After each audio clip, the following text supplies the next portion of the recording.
Hey guys, Hawk here, and this is my latest build, Glass Construct. So the lights are a little bit bright, and this is a little bit shiny right now, but that gives you an idea of what it looks like. The lights are actually on, but of course with these bright lights on here, it's a little bit hard to see. Just now realizing I have my overhead light on. So that's that, and the switch is up here. It is an actual switch that I got off of Mouser.com, so it's a really nice one. The thing was kind of expensive, but it's 3 amps. It's actually rated, and with how many LEDs are in here, I wanted a nice switch, and it's a nice clicky feel to it. There are 63 LEDs in here. There's a DRS cage, there's XP180s, there's a whole lot of mods in this, and there are so many that I don't want to forget any, so just in case, in the description below, there is a list of all of the mods that I have done to this blaster. This is a Rapid Strike integrated into a Raven integrated with a Zeus stock on the end. I did all of the bodywork and all the stuff with methyl methacrylate and then epoxy sculpt, and then there's some spot putty on there as well. I have a whole list of build logs that I did 90% of the work on live stream, and those are actually still on YouTube, but I have them unlisted, so they're not really going to be available. But there is 145 hours total into this blaster, and I live streamed 117 of those hours. A lot of hours went into this build. That's not including the drying times on anything, of course, but one thing about the body work I forgot to mention was I removed the teeth, and the person to suggest that was Dennis. He goes off of Facebook mostly, but he also has a YouTube channel, link in the description. And he told me that I should remove the teeth, and I was kind of on the edge about it. And then Mr. Nathan showed me a picture of one of his side projects, and he had a bar on here. Now his was a little bit thinner than this, but I had decided that I wanted a more beefy look. But that is Mr. Nathan right here. So, of course, link in the description. Thank you, Mr. Nathan, for that.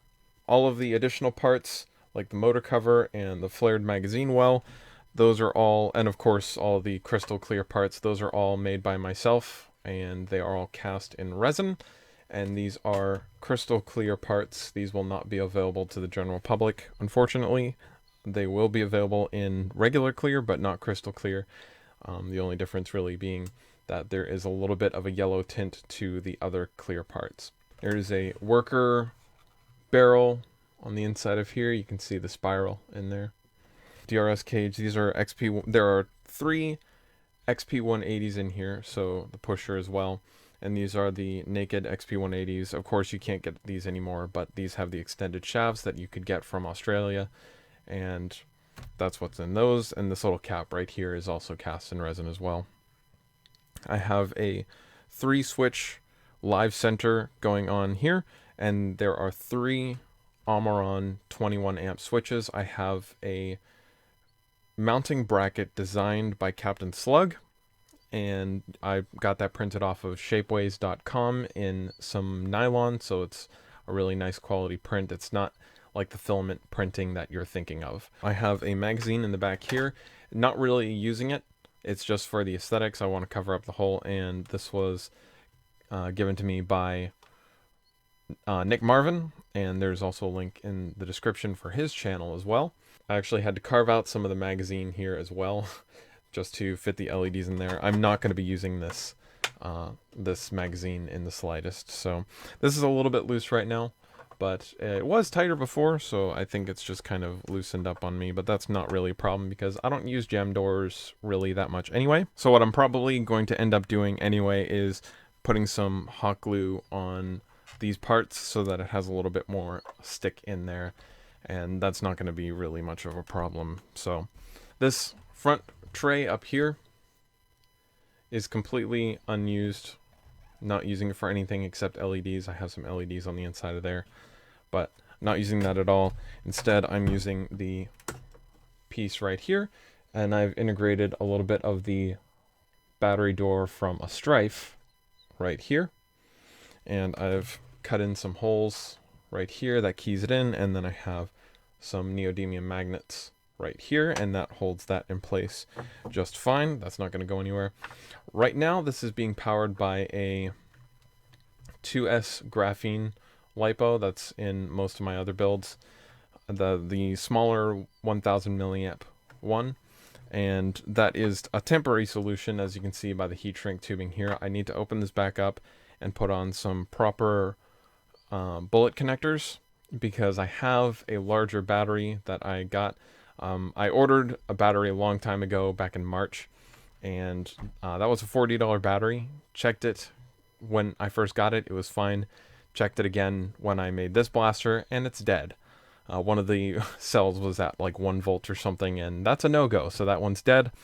And so I had to spend another $40 on another battery. Already have that one in now, but I needed this to test at a war, and so I just kind of had this temporary. So this is going to be changed out in the future for a 2500 milliamp battery, but for now, this is what I have, and it does work.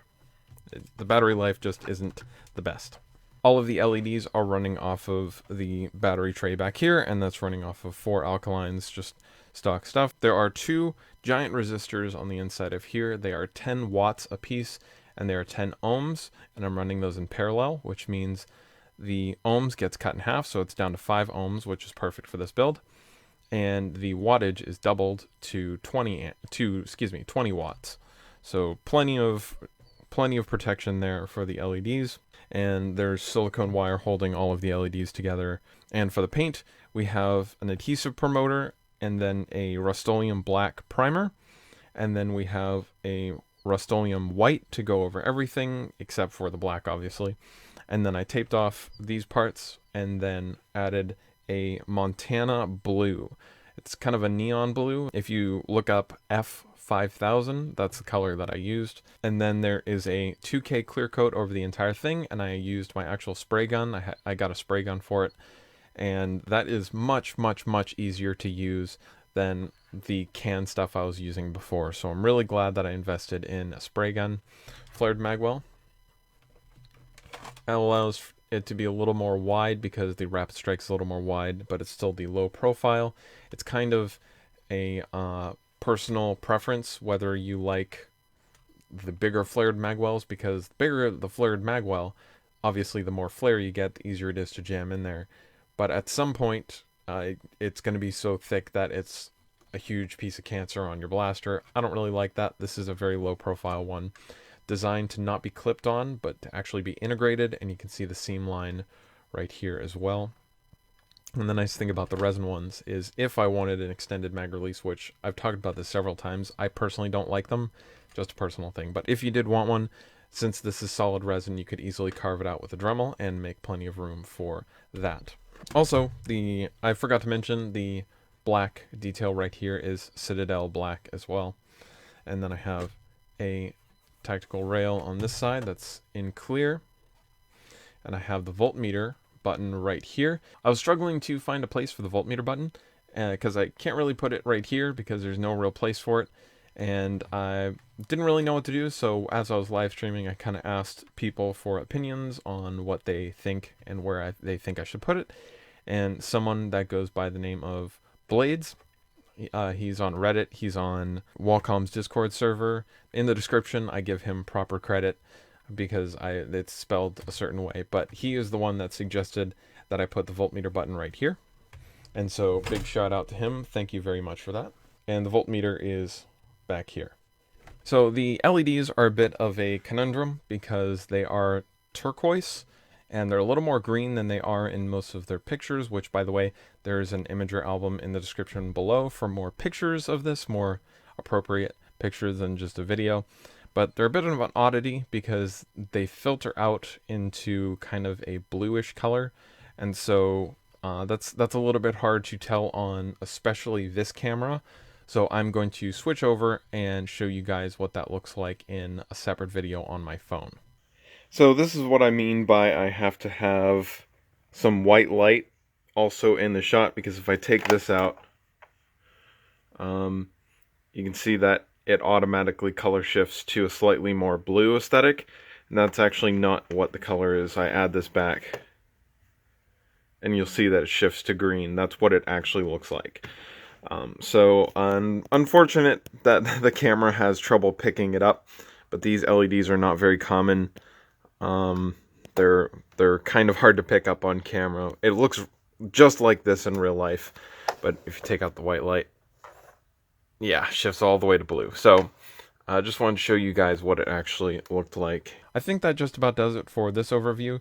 I'm sure I'm missing plenty of things, but I conveyed what I wanted to convey to you guys. So if you have any questions, of course, leave them in the description below. Thanks for watching.